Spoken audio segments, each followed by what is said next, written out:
Hi everyone. Now we are going to discuss about one of the important applications of Schrödinger's wave equation.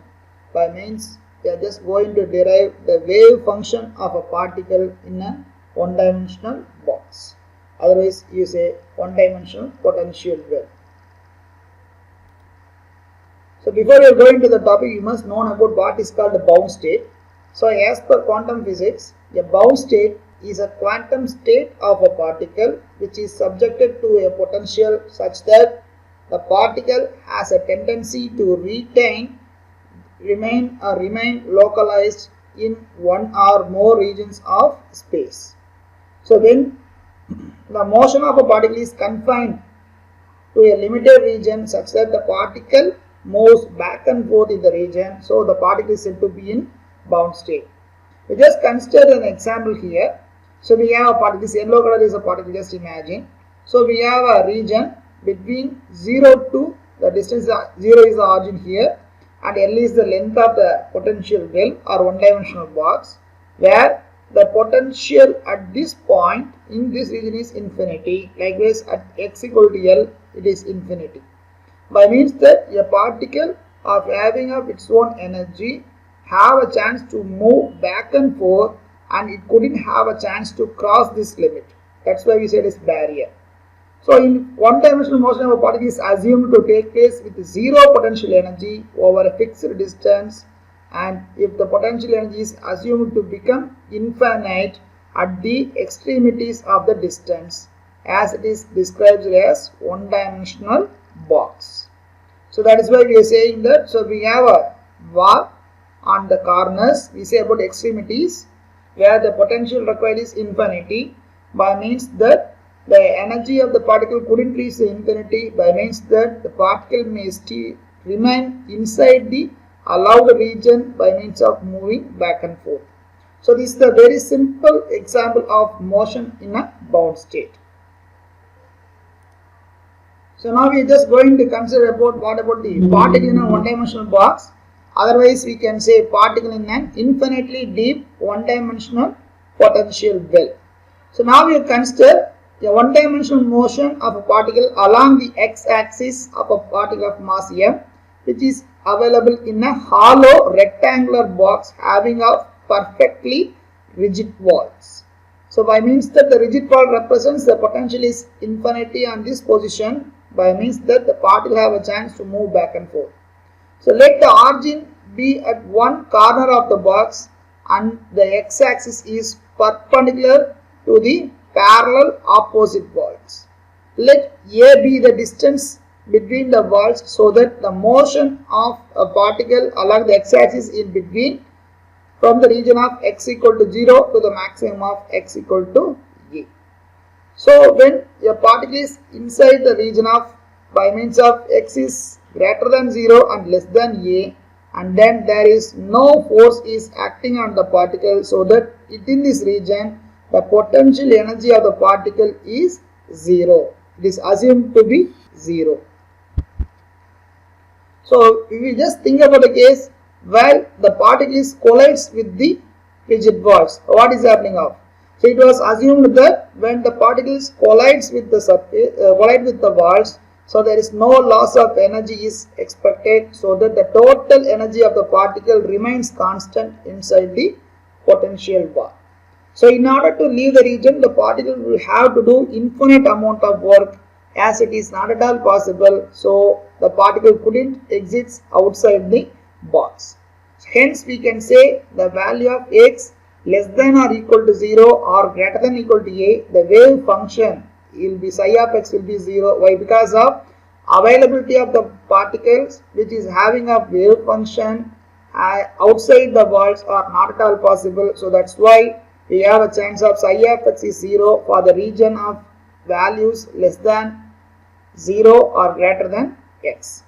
So they just see this potential energy curve for the particle is shown here. So due to the appearance, it is called as square well potential of infinite depth. Okay. So this is the simple mechanism of particle in a one-dimensional box. You just imagine that So we have a particle of mass m is moving back and forth in a region. So where we have origin of x equal to 0 to the maximum of length L.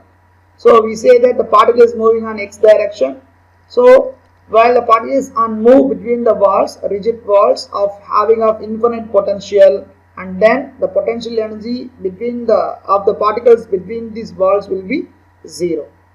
So the wave function of a particle within this region will be psi of x, and the total energy of the particle is to be written as E. So this one to be named as particle in an one-dimensional box model. Okay, right? Now we have start deriving what about the wave function of a particle inside the potential well. So we have just started using of Schrodinger's time independent wave equation. So you already known well the particle of mass m is moving on x-axis inside the box by means that the potential energy of the system will be 0. So we just start using of the Schrodinger's time independent wave equation. So it's dou squared psi by dou x squared plus 2m by h cos squared of E minus V psi equal to 0.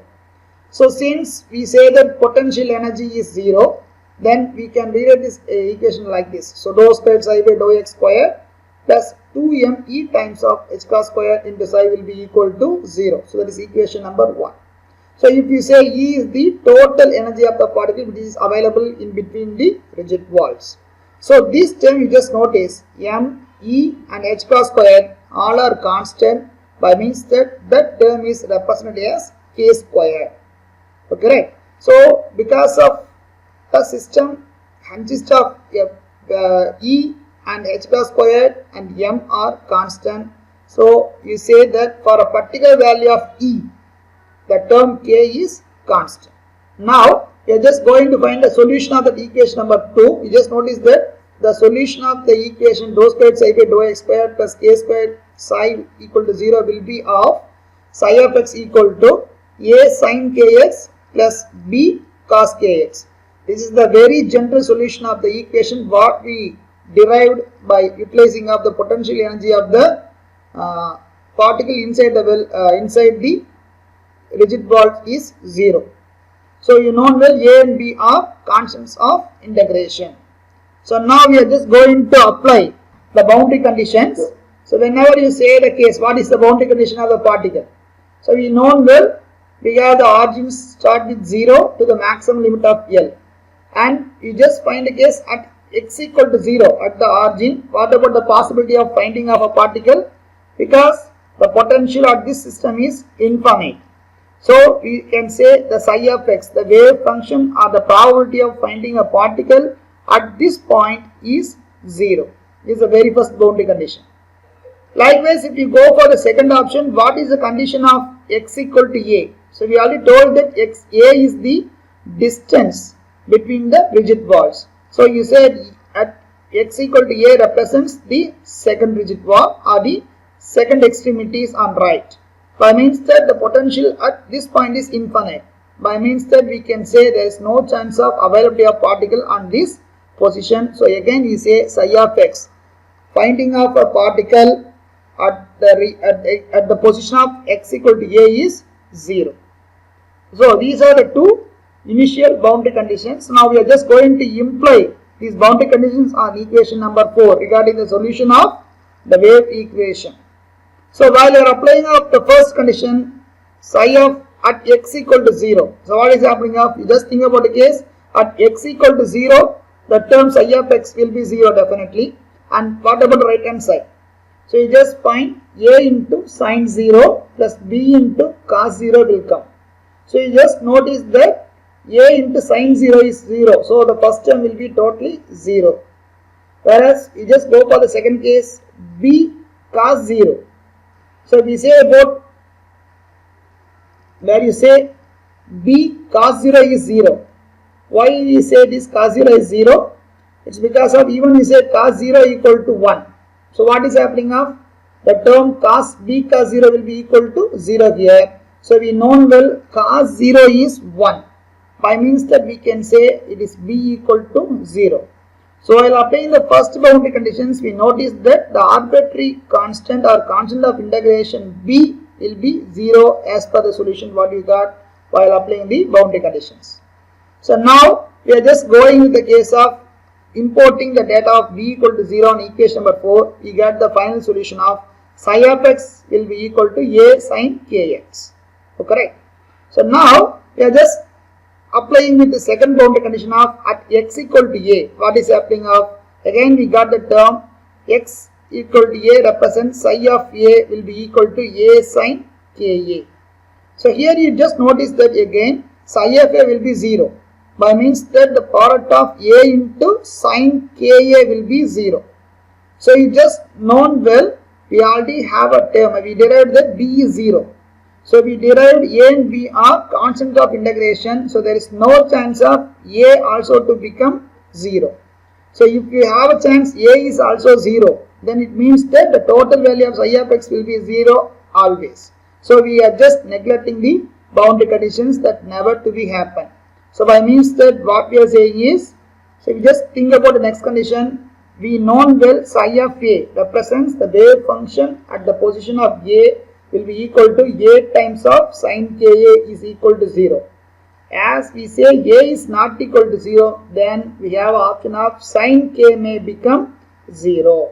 So how to achieve sin k is equal to 0? You just find if I just equate the term k as n pi. So you already known well sin of n pi or sin pi is 0 always. If you say n is integral, definitely known well for any term of n as 1, 2, 3, the total term will be 0. So by means that we can get the term, the value of k will be equal to n pi by a. So that is equation number 7.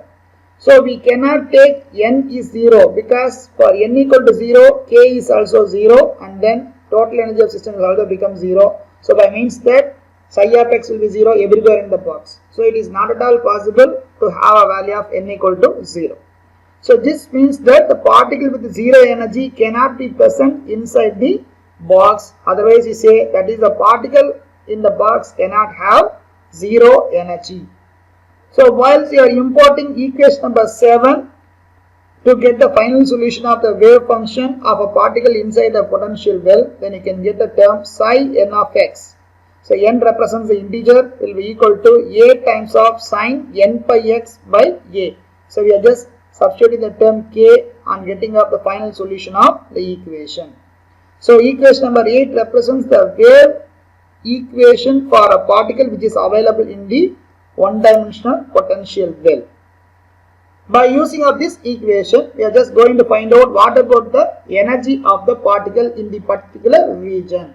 So we say that is eigenvalue of energy. Because we already known well a particle in the particular region have its own energy. So with respect to the position of k, we have a change of energy will be there. So by following up that relation, so we already derived k square is equal to 2mv by h cross square in equation number 3. Likewise, we get the term k is equal to n pi by a in equation number 7. So while you are utilizing equation number 3 and 7, then we can get the final solution of, you say k square equal to 2mv by h cross square will be equal to n squared pi squared by a square. You are simply squaring equation number 7 and equating these two terms. So by using of this term, you got the final solution of E of n represents energy of the particle in the particular value of n, particular integer n will be equal to n squared pi squared and h cross square divided by 2m a square. That is equation number 9. So in this equation, I have got the values of eigenvalues of the energy are discrete and it is not continuous.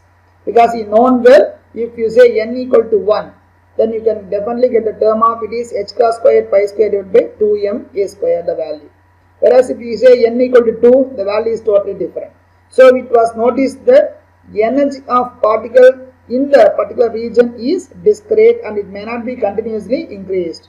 So these are to be named as energy levels of the particles. So while you are just substituting the value of h cross as h by 2 pi, then we got the final equation or final solution of whatever the energy of the particle in the particular region or particular orbit will be equal to m square h square divided by 8m a square. So from this equation we got the certain conclusion, or we came to certain conclusions that the lowest energy of the particle is obtained by putting the value of n equal to 1 and is found to be pi square h cross squared by 2m a square is E1. is equation number 10. So we can say this is the ground state energy level of the particle. Since we already discussed that n may not be 0. So once you say n equal to 0, the total wave function inside the box is also become 0. So it is not at all possible to apply n equal to 0. So it says that the particle in the potential will have definite the lowest energy. So that lowest energy to be named as ground state energy level of the particle. So whereas if you just apply the general term of, instead of mentioning of 1, 2, 3 in n, once you make a common term of En. So if you consider to find out the energy of particle in various levels of energy levels, then you can just exchange or you can rearrange this equation number 10 as like this.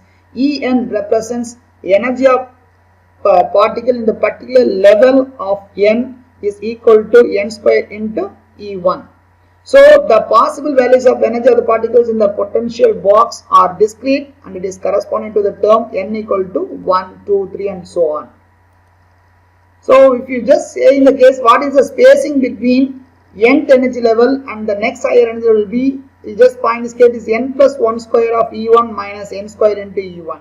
So that's why you say that the wave function psi n corresponding to the term En are the eigen functions of the particles. By means that we can say the general term, the energy of the particle in the particular region or particular level of n will be given by it is n square times of E in 1. So E1 is the lowest energy level. So by following up this equation, we can get the energy level diagram of particle. It is given the potential well. So we say n equal to 1 will be equal to, the energy will be equal to E1.